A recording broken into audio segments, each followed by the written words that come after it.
I think there are a lot, the good thing is there are a lot more opportunities for artists now than there ever have been, as far as selling, you know, prints, multiples, smaller artworks, that they can sell directly through Instagram, that can help fund their practice. I mean, there's before, before people would, artists would would be looked down upon if they were doing things like that, which I've never understood, because I thought if you can, do something that is true to your practice and helps you make money so that you can make the work you really want to make, what could possibly be wrong with that?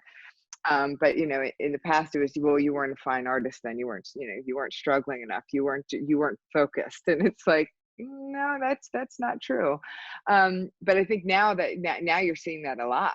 So I think there are many opportunities like that, and part of what we need to do is educate people, because I myself don't know how to do all of those things either. That's one of the things I want to learn more about this year, is how do you create multiples and create prints and do drop shipping so that you're not investing in inventory and having to store things, and how can artists do it, themselves, right? I mean, we had an artist with us, Basil Kincaid, who was one of the first artists that said this, and it stuck with me. He was like, I funded my practice by selling prints for $100 through my friends on Facebook. Mm.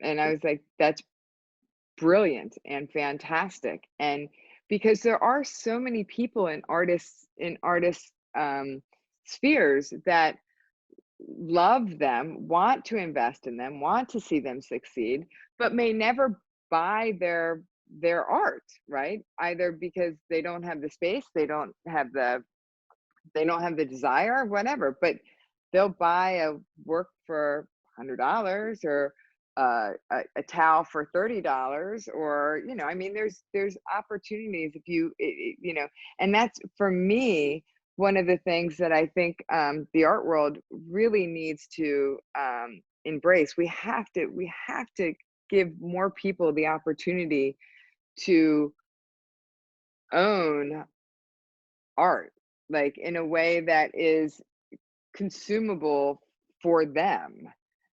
Because if we and not just from a monetary perspective, like that's our biggest challenge in the art world, is how do we bring more people in? Because I promise you, once you come inside the art world, your mind will be opened in so many different ways. But right now it's viewed as this world with these walls around it and these silos within it. And so for that reason, people, it's intimidating. I've had people with extraordinary wealth that say, I want to collect, but I'm afraid. I'm like, you're afraid of what? You know, well, I don't want to buy the wrong thing. What's the wrong thing? Well, it might not go up in value. So, like, when you buy a suit or a purse, do you think about the value of it? Like what it's going to mean to you later? No. So, the value is how you experience it and how you enjoy it today. That's what you need to be thinking about, not the price tag on it later. I know I'm rambling, but it just, and that's, but it's again, we need to show people that this is a world that everyone belongs in and that everyone can learn something from, and everybody can share and be a part of it. Because I feel like, especially in the visual arts world, I don't think it's the same in music and in dance, and I think it's well, I mean, maybe it is in some ways, but certainly in the visual art world, like there's like, yeah, we just need more people to experience the visual arts in a way that they feel comfortable and welcomed and embraced, and that they have an opportunity to learn at their own pace, on their own time, in their own ways.